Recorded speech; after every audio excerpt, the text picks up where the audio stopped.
They served me the lawsuit the same day I got the keys to my first home. No warning, no call, just a knock, a manila envelope, and the trembling hand of the process server who said my parents' names out loud like a curse.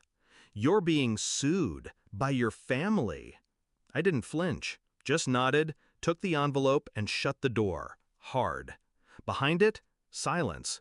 No congratulations, no flowers, just the sound of betrayal breathing down my neck.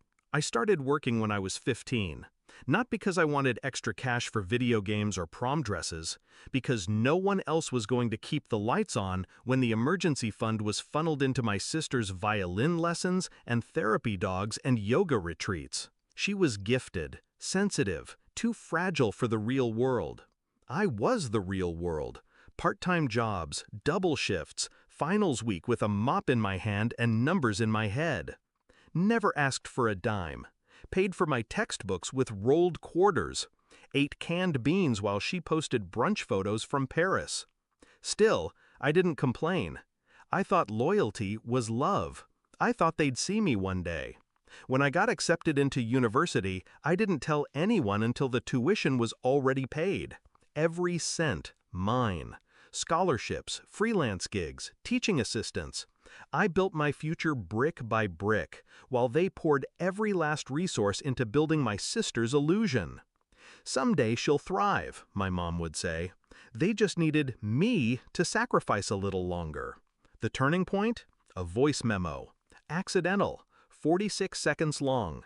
My sister meant to send it to her friend. She sent it to me. I mean, yeah, they think she's doing all this for herself, but we all know she's just our backup plan. I mean, why else keep her around? Then she laughed. My mother's voice cut in faintly at the end. "She'll be fine. She always is." They laughed again, louder. I listened to it 3 times, then I deleted it.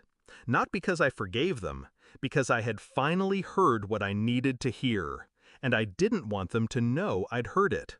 That night, I started the plan. Cold, clean, clinical. First, credit. I refinanced everything under my own LLC, quietly. Second, separation. Changed my number, locked my socials, rerouted mail. Third, silence.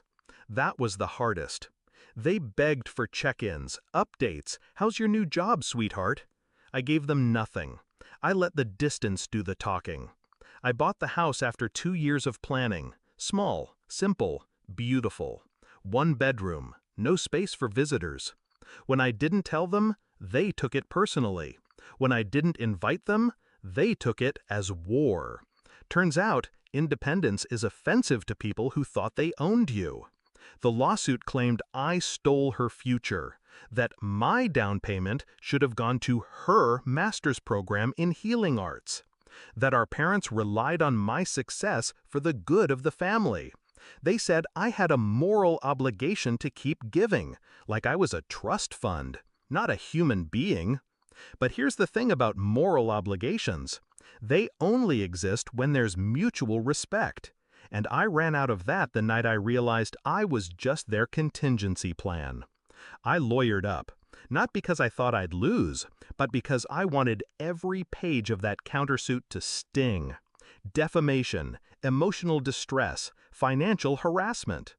And I filed a motion to freeze any remaining joint accounts. Turns out, my name was still attached to a few. They were planning to drain them soon. I beat them by 6 hours. Court was clinical. My lawyer was brutal. She read their messages out loud. "We need her to think she's doing this for herself. Don't guilt her too hard, just hint at family duty." My sister cried on the stand, said she was misunderstood, said I abandoned her. I looked her in the eyes and said nothing. She flinched anyway. The judge ruled in my favor. Every claim dismissed. Their countersuit? Denied. They lost. Not just the case, but the grip, the illusion, the fantasy they'd built where I existed only to serve them. I moved in the next day. My home smelled like paint and pine and possibility. No lawsuits, no expectations, no one demanding I sacrifice just one more thing. I stood in the center of my living room with a glass of water in my hand and the sun on my face and thought, this is what it feels like to own something. Not just the house, but myself. They haven't contacted me since the ruling, not directly. But I heard through a mutual cousin that my parents are telling everyone I cut them off without reason. Let them. Let them play victim in a story they tried to write for me. I rewrote it. With bricks, with silence, with every step they never saw coming. I wasn't cruel. I was done. There's a difference. People think revenge has to be loud, explosive, final. But mine was quiet, measured.